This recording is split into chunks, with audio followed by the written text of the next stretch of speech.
तो दोस्तों पॉलीकैब ने अपने क्वार्टर थ्री के नंबर को डिस्क्लोज कर दिया है। तो चलिए देखते हैं क्या है क्वार्टर थ्री के नंबर्स के अंदर डाटा मिलियंस में। मैं आपको क्लोज में बता रहा हूँ।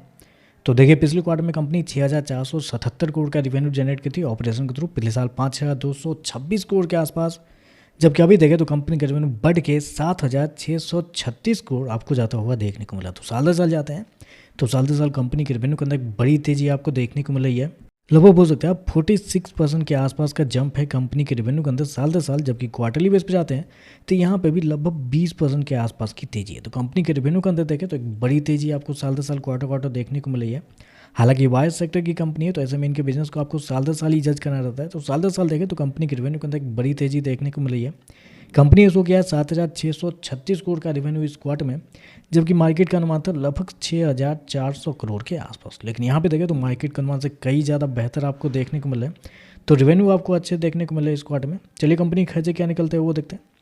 तो देखिए पिछले क्वार्टर में कंपनी 5,601 करोड़ खर्च की थी। पिछले साल 4,634 करोड़, जबकि अभी देखें तो कंपनी खर्चे 6,844 करोड़ आपको जाता हुआ देखने को मिला। तो खर्चे देखें तो खर्चे हालांकि थोड़ा सा ज़्यादा इस क्वार्टर में देखने को मिला है। और स्पेशली आप कह सकते हैं इन्वेंट्री के नाम पे, क्योंकि इन्वेंट्री में पिछले क्वार्टर में लगभग 500 करोड़ के आसपास का फायदा हुआ था, जबकि इस क्वार्टर में 234 करोड़ ही हुए हैं, जिसकी वजह से कंपनी का जो एक्सपेंस है वो आपको क्वार्टरली बेस पे थोड़ा ज़्यादा आपको देखने को मिल रहा है। चलिए कंपनी का प्रॉफिट क्या निकलता है वो देखते हैं।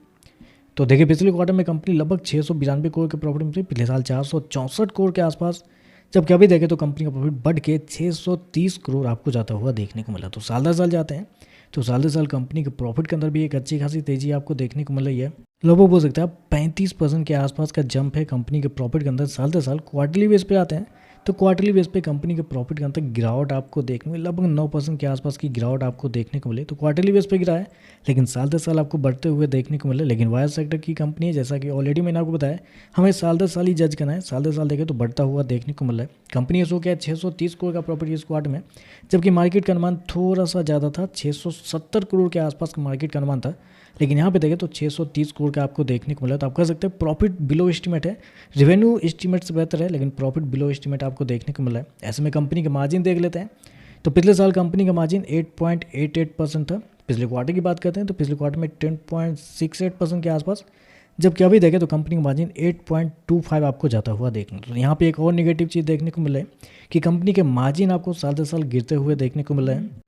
चलिए कंपनी के ईपीएस क्या निकलते हैं वो देखते हैं। तो देखिए पिछले क्वार्टर में कंपनी का ईपीएस 45 रुपये के आसपास था। पिछले साल 30 रुपये, अभी देखें तो 41 रुपये आपको जाता हुआ देखने को मिला है। तो ओवरऑल देखा जाए तो नंबर थोड़े से मिक्स टाइप के नंबर कहेंगे। अगर मार्केट एस्टीमेट हटा के देखेंगे तो नंबर अच्छे देखने को मिलेंगे। रेवेन्यू प्रॉफिट दोनों आपको साल दर साल बढ़ रहा है, लेकिन थोड़ा सा निगेटिव यहाँ पे ये देखने को मिला कि कंपनी के मार्जिन आपको साल दर साल गिर रहे हैं और थोड़ा सा बिलो एस्टीमेट कंपनी के प्रॉफिट भी आपको देखने को मिले। थोड़े से मिक्स टाइप के नंबर है। बाकी देखते हैं मार्केट इस पर कैसे रिएक्ट करता है। वीडियो पसंद आया तो लाइक कीजिएगा, साथ में साथ चैनल को सब्सक्राइब कीजिएगा। धन्यवाद।